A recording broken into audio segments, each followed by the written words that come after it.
Hola, hola, bienvenidas y bienvenidos a un nuevo vídeo en el que os voy a hacer un resumen muy rápido y muy breve, sin ejemplos, de cómo son y cómo vamos a trabajar con integrales y también sus aplicaciones. Tened en cuenta que en este vídeo es simplemente un recorrido rápido sobre la teoría. El documento sobre el que voy a trabajar lo podéis encontrar en mi página web, laprofedematemola.com. Bien, para las integrales lo primero que tenemos que saber es qué son. Y la primitiva.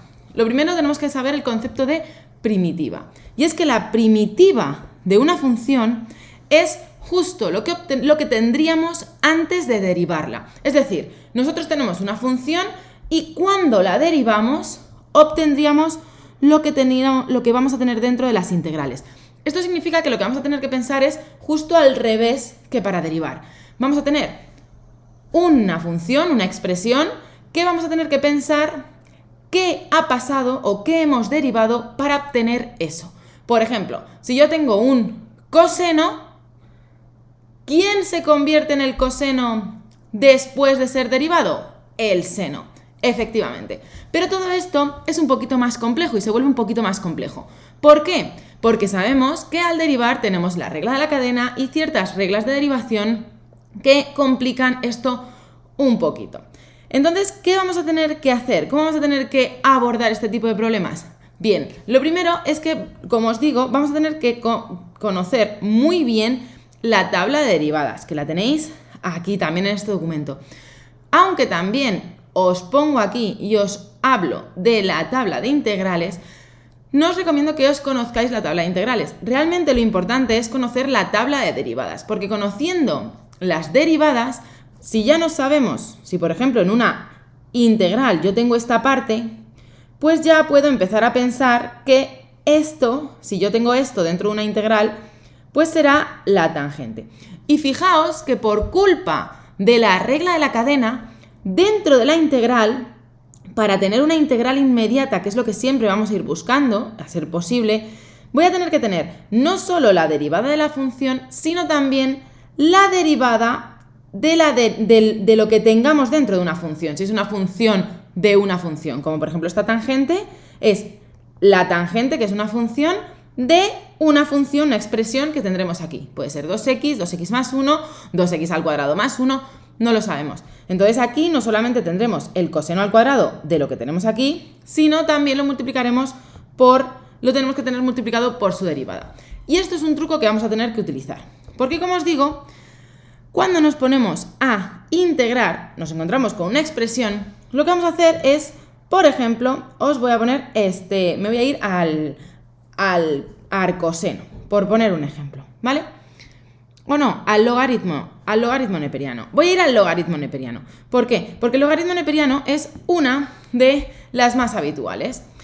En el logaritmo neperiano lo que nos solemos encontrar como la derivada del logaritmo neperiano es 1 partido por x, suponiendo que tenemos una x y no una función, sino simplemente una x. Entonces, la integral de 1 partido por x va a ser el logaritmo de x. ¿Qué pasa cuando lo que tenemos en lugar de una sola x es una función? Donde aquí pone u de x sería una función. Por ejemplo, podría ser 2x más 1. ¿Qué pasa si yo aquí en lugar de u de x tengo 2x más 1? Que yo aquí en la integral tendría que tener un 2x más 1 aquí, porque sería la integral del logaritmo de 2x más 1, pero además tenemos que tenerlo multiplicado por la derivada de esto de aquí dentro. Es decir, que si yo, por ejemplo, voy a poner un ejemplo muy rapidito para que entendáis cómo lo vamos a ir utilizando. Tengo esto de aquí, diferencial de x. Esto lo que quiere decir es que efectivamente yo aquí puedo tener la derivada, sí, su primitiva sería el logaritmo de 2x más 1. Pero como al derivar esto, si nosotros derivásemos esto, lo que obtendríamos es 1 partido de 2x más 1 por la derivada de lo de dentro, ya sabéis, la regla de la cadena, aquí realmente a mí me falta un 2 para poder hacer este cambio. Entonces, como me falta un 2, lo que haremos sería multiplicar por 2, pero claro, yo no puedo multiplicar por 2 y quedarme tan ancho. Si multiplico por 2, tengo que dividir entre 2. Por lo tanto, todo esto, ahora sí, es la derivada de esto, pero he tenido que meter un medio y un 2 porque no podemos multiplicar algo y ya está. Tenemos que, ya sabéis, ajustar. Entonces, este 1/2 se nos va a quedar fuera. Por lo tanto, la integral de 1 partido de 2x más 1 va a ser 1/2 por el logaritmo de 2x más 1. Si eso lo derivamos, obtendríamos esto. Esto va a pasar siempre así. Entonces, ¿cuál es mi recomendación? Mi recomendación es que, sabiéndoos todas las derivadas, lo primero que tenéis que hacer es, cuando tenéis una integral, pensar qué tenéis entre manos. ¿A qué se parece de esta tabla? ¿A qué resultado, a qué derivada se parece? Una de las más típicas, o algunos trucos que os voy a dar así rápidos, es, por ejemplo, que tengáis en cuenta la raíz cuadrada. Si tenemos una raíz cuadrada de una función dentro de la integral, tenéis que pensar que podría ser la derivada de una raíz cuadrada. Pero os va a faltar muchas veces este 2 y tenéis que aseguraros de que tenéis la derivada de lo que tendríais dentro de la raíz. Si arriba, entonces esto es muy importante, el grado del polinomio. Supongamos que aquí abajo tenemos x al cuadrado más 1, pero arriba, en la integral, no tenemos una x o 2x, porque los números siempre se pueden ajustar, pero letras, la incógnita, no la podemos incluir. Entonces, si yo, mi polinomio de que teóricamente sería la derivada de lo que hay dentro de la raíz, es de menor grado o mayor grado que lo que debería tener, entonces ya tengo que sospechar que no es lo que estoy buscando, ¿de acuerdo? Entonces, para las raíces, otras de las que pueden aparecer, podría ser, por ejemplo, el arcoseno. Y fijaos lo que tenemos aquí en el arcoseno. Tenemos la raíz cuadrada de 1 menos la función al cuadrado por la derivada de la función. Entonces, ¿qué pasa? Que aunque yo aquí tenga un x al cuadrado, a lo mejor, yo aquí tengo x al cuadrado, yo realmente no tengo que derivar x al cuadrado, tengo que derivar x, porque la derivada del arcoseno es 1 menos x al cuadrado, pero el cuadrado no es lo que tendría aquí. Por lo tanto, como es x al cuadrado, si yo aquí tengo algo elevado al cuadrado, realmente el grado de la derivada sería 0, porque la derivada de x es 1, no tiene grado, es grado 0. Sin embargo, si yo aquí arriba tengo grado x, entonces ya no puede ser el arcoseno, porque esto no es la derivada de solo x, es la derivada o tiene el mismo grado que la derivada de 2x. Como os digo, siempre vamos a ir buscando qué grado tendría que tener para tener esa derivada. ¿Qué grado tendría que tener en la derivada, en el polinomio del numerador, para tener la derivada, para que mi primitiva fuese el arcoseno? Siempre vamos a ir pensando en eso, en el grado que tengo en el numerador. Como os digo, este vídeo es rápido, express. Bien, ¿qué más cositas? Aparte de que hay que saberse todo esto, también tenemos la posibilidad de integrar por partes. La integración por partes, para recordarla, os comento que si nosotros tenemos una composición de dos funciones que a lo mejor se están multiplicando y demás, podemos utilizar la integración por partes. Que esto es, Susanita un día vio un valiente soldado vestido de uniforme. Ese es el truco para recordarla. ¿Y cómo se trabaja con esto? Pues lo voy a explicar de manera muy sencilla y rápida. Al método de integración por partes vamos a recurrir cuando no se nos ocurre absolutamente nada más o tenemos alguna función de la palabra Alpes. La palabra Alpes nos da pistas de a quién tenemos que escoger en primer lugar para llamar U, porque vamos a asignar U una cosa y diferencial de V otra cosa. Entonces, para escoger quién va a ser U, lo mejor es seguir la regla de la palabra Alpes, que son las funciones arco, es decir, arcoseno, arcocoseno, arcotangente, L, función logarítmica, P, potencias de exponente natural, E, exponenciales y S, senos y cosenos. Entonces, en ese orden vamos a ir eligiendo. Si tengo un arcotangente, automáticamente esa va a ser lo que yo voy a llamar U. Y voy a continuar a partir de ahí. ¿Qué pasa? Que hay veces que nos encontramos en un caso en el que, vale, esto es U, vale, pues dx es diferencial de V. Y a partir de aquí seguimos. Para seguir, ¿qué hay que hacer? Pues cogemos U. Si U es la arcotangente, tenemos que calcular, fijaos, diferencial de U y también necesitamos V. Nosotros tenemos diferencial de V, pero necesitamos V. Entonces, para calcular diferencial de U, tengo simplemente que derivar a lo que haya llamado u.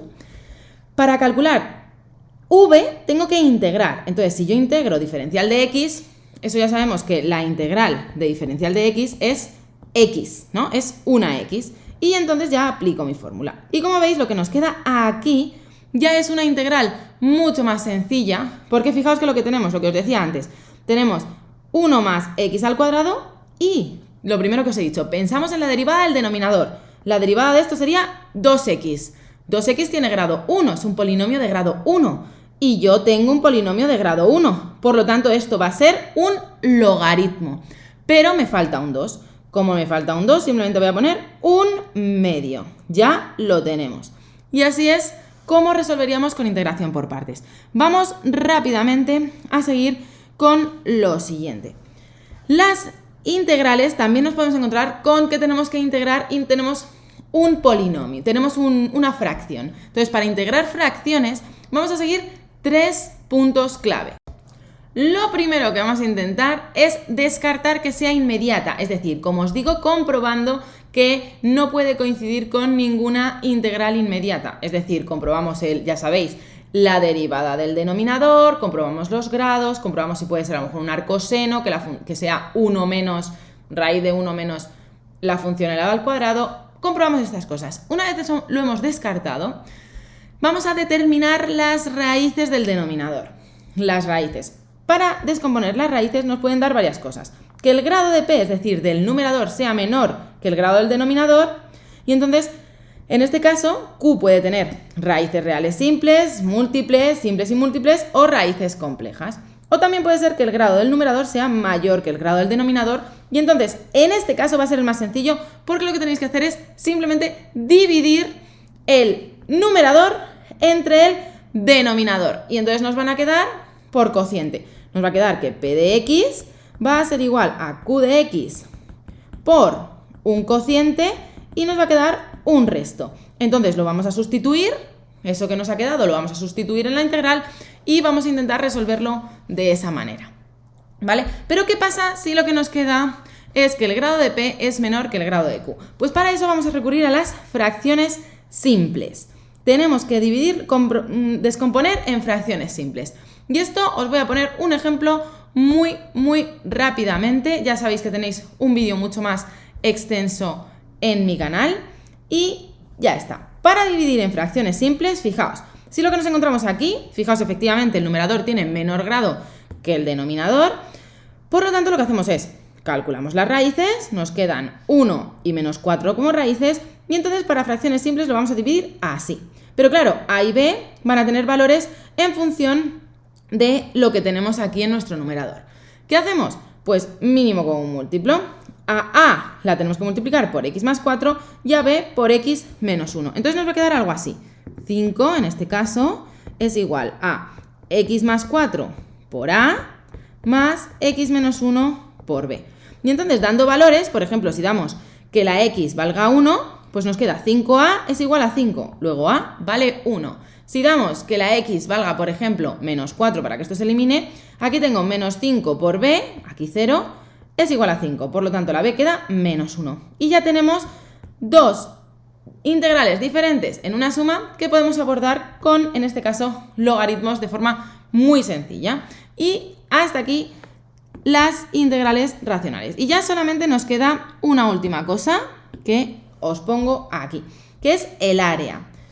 Bueno, por supuesto, antes de esto, la regla de Barrow. Está muy rápidamente. La regla de Barrow es cuando tenemos una integral entre dos puntos, ¿vale? Que tenemos que calcular entre dos puntos. Entonces, lo que haremos será, una vez tenemos calculada la integral, vamos a dar valores con un punto y le vamos a restar el valor de ya nuestro resultado en el otro punto. Esto es lo que nos dice la regla de Barrow. ¿Y qué nos dice también o para qué nos sirve? Para calcular el área que encierra una curva y el eje de abscisas. O también el área que encierran dos curvas. Si lo que nos piden es el área de una curva, pues supongamos que tenemos esto, y nos lo piden entre estos dos puntos, pues nos están pidiendo calcular este área de aquí. Si lo que nos piden es que sea entre dos curvas, pues a lo mejor yo tengo esta curva y esta curva, tengo que calcular los puntos de intersección entre las dos curvas, y esos van a ser los puntos entre los que yo voy a calcular mi integral, porque a mí me están pidiendo esta área de aquí. Luego lo primero que tenemos que hacer es calcular los puntos de intersección y a continuación ya aplicaremos nuestra fórmula del área. Y hasta aquí el vídeo de integrales. Muy rápido, como os digo, si necesitáis más profundidad, hay vídeos más extensos con toda la teoría en mi canal y este vídeo es simplemente para que aprendáis y refresquéis un poquito las cosas. ¡Hasta luego!